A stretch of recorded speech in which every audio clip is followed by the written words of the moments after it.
My name's John Grimes. I'm from CSIRO, which is Australia's National Science Agency. And today I'm going to also just show you a bit of an example of how SQL and FHIR views can be applied to a particular problem. So the basic structure of my talk today, first of all, I'm going to talk about what pathling is, what the particular focus points of pathling is relative to other implementations. And then I'm going to talk a little bit about streaming FHIR analytics, which is going to be the theme of the demo today. I'm going to attempt to entertain you by sort of attempting a sort of elaborate live demo. So we'll see if that all works. And then after that, I'm going to wrap that up by talking about the architecture of the demo and how that could be different in real world scenarios and how that maps onto those scenarios.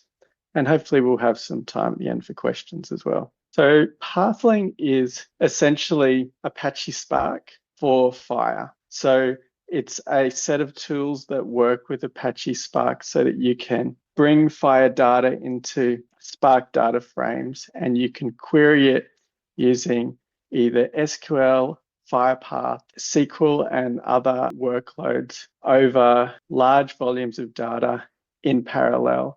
And it's widely used in the area of data transformation. So the things that Pathling focuses on is really scalable FHIR data transformation. And that's kind of why we've chosen Apache Spark as a base technology. One of the advantages of Spark is that it supports streaming, and we're going to show some of the patterns that unlocks today. Pathling also has FHIR terminology support baked in, and it's supported through integration with a FHIR terminology service API, and I'll show you a bit of a demonstration of that as well. We're also targeting the FHIR bulk data API provides a way of getting data out of FHIR server implementations, and Pathling can consume that bulk data and enable analytics on it. Pathling also is available in multiple different languages,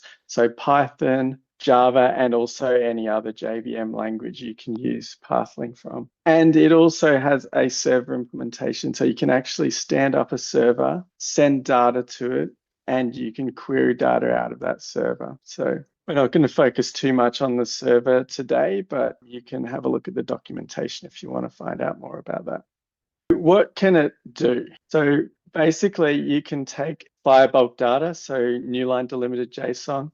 It could be FHIR bundles, so JSON or XML files that are bundles of other resources, or it can actually take FHIR data as a stream, so individual FHIR resources, or more commonly FHIR bundles as messages coming in on a stream. And what Pathling can do then is it can take that FHIR data and encode it as a Spark data frame in a lossless way. And this Spark data frame is not flat. It's like it's a nested structure, but that's kind of an intermediate format that you can run queries over. So you can persist that FHIR data in Parquet format, usually at that level, and then you can run queries over. And queries could be like running a SQL on FHIR view. So, and once you run that SQL on FHIR view, you get a result, which is your flat rectangular table.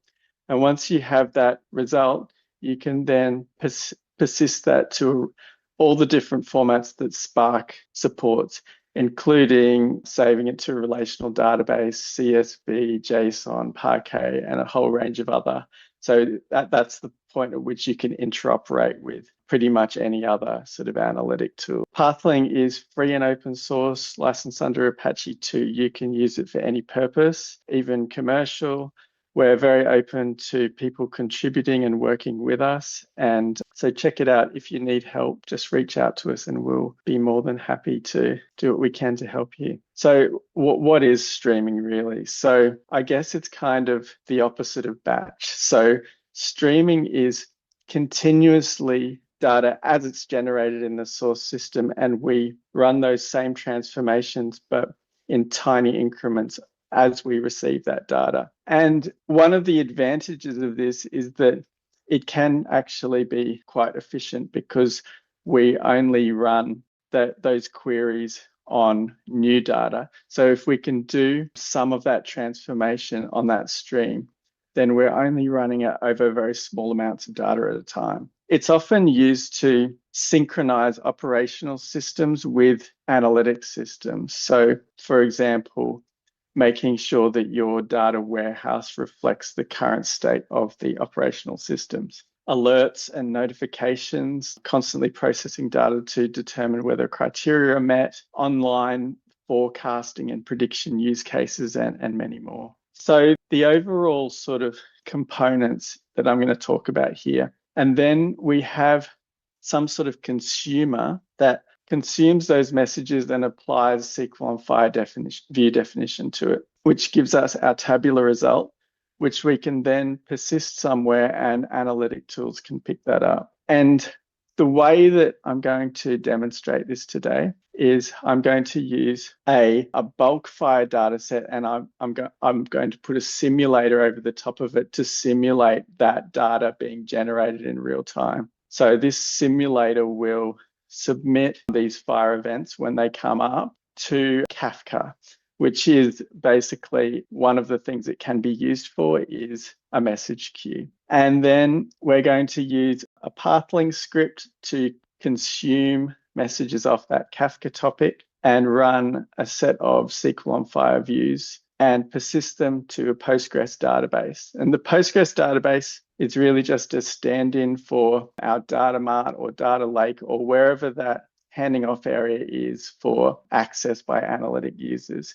And today we're going to use Apache Superset, which is just an open source sort of dashboarding tool to pick up those views and display them. So now for the exciting part, and I'll just linger on this slide for a few seconds because there is a QR code there and that will take you to the actual Pathling script, which you can have a look at if you're technically inclined and if you want to follow along with what's being done here. So just switch out of here for a sec. So you can see it's updating in real time. So what this is, it's a real emergency department data set that has been converted into FHIR. And like I said, there's a simulator that's basically, it's converted that to a set of events and it is firing that to a little FHIR adapter that just takes that posting of a FHIR bundle, a batch operation, and pushes it onto a Kafka topic. And then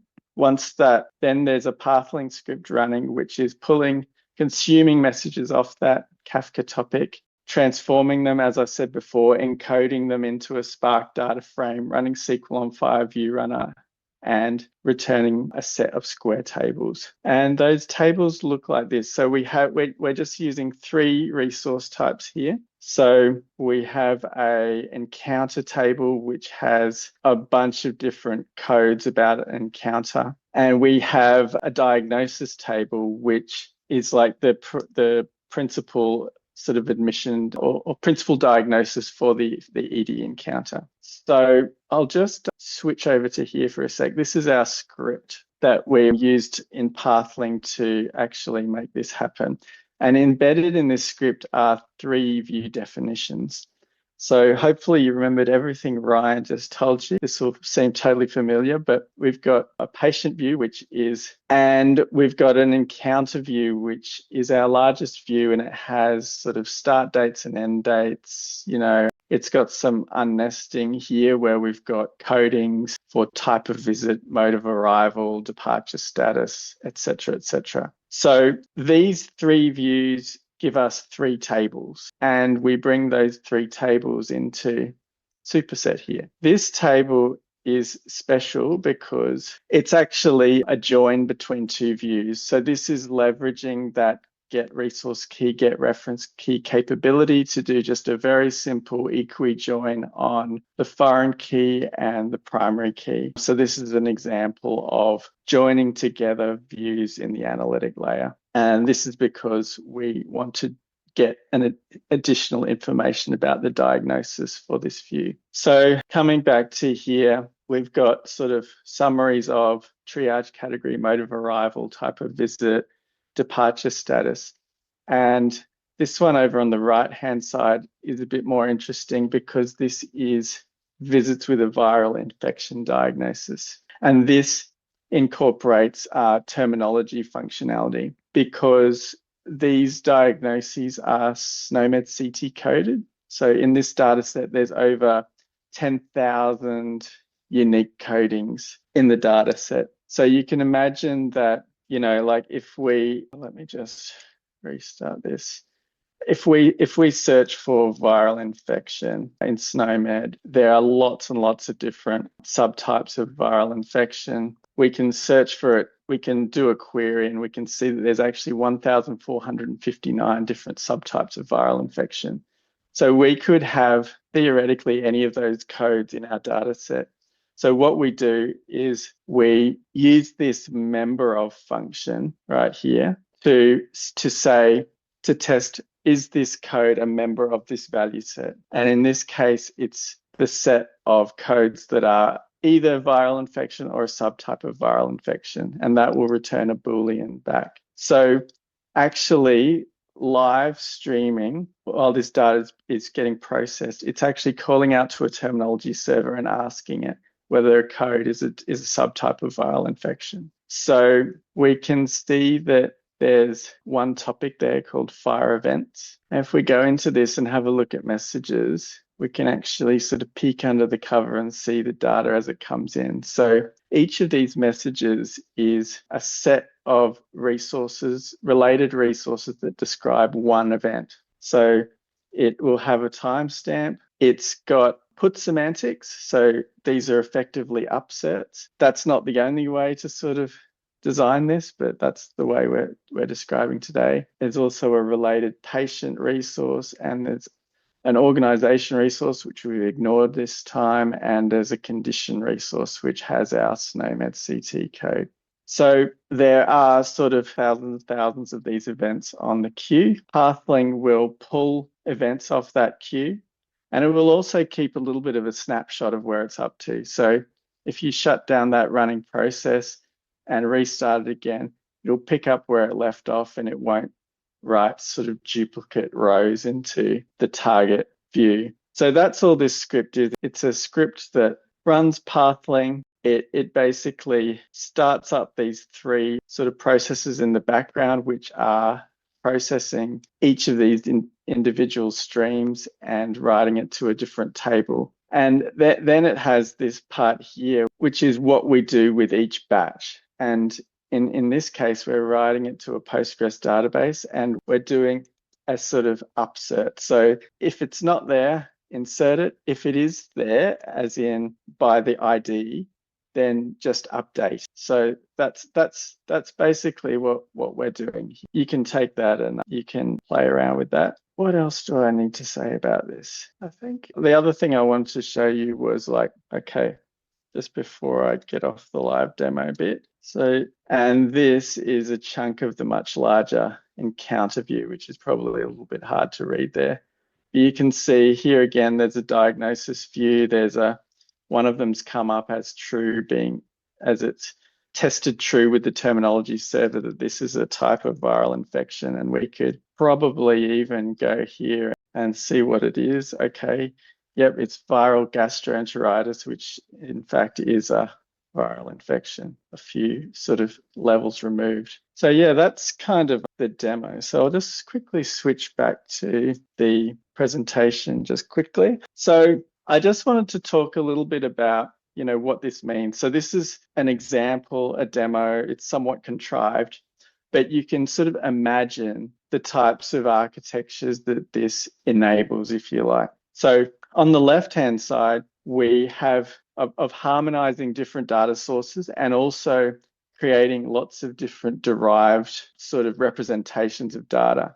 So here we've got an example where you might have a FHIR server with subscription support, and you could subscribe to those and push them into the queue. Or you could have another server which is not subscription enabled, but you might be getting bulk exports from that nightly and be pushing the delta of those bulk exports onto the queue as well. So you can still have the same queue. And then on the way out, you could have multiple different consumers for different purposes. So you might have a consumer for populating your reports database, which might be like a Microsoft SQL Server database or something. And then you might have another consumer consuming the same events, but persisting them to Parquet tables in a data lake so that people can pick them up with Power BI or something similar. And finally, you might, my favorite sort of target for this is that you could be pushing them into a managed feature store so that your ML training tasks can query the latest features that have come from source systems and use that to train models. So that's kind of just a bit of an example, and hopefully that provokes some discussion. And I've probably just got a couple of minutes to address any questions. I had a question about Upsert management in your pipeline in the Q&A, John. Upsert management. Could you expand on that a little bit? It's a question by Daniel, but I think that the question, if resources updated, what will happen? Yeah, so this example does deal with that, or it makes a decision on how to deal with that. And it's saying that the ID, if it doesn't exist, we create it. If it does exist, we merge it in. But there's all sorts of different merge semantics that you can do, and it will depend on the use case what is appropriate. I should probably just shut this down so that I can actually see the questions. Or maybe you guys can just tell me if there are any questions. No more questions. There's a suggestion to use Spark Graph X and Graph Frames and Praggle API. Did you ever look at this direction? I have looked at there is graph stuff that is built into Spark, which I've had a bit of a look at, but I don't think I'm familiar with some of those, but I'll certainly have a look and check it out.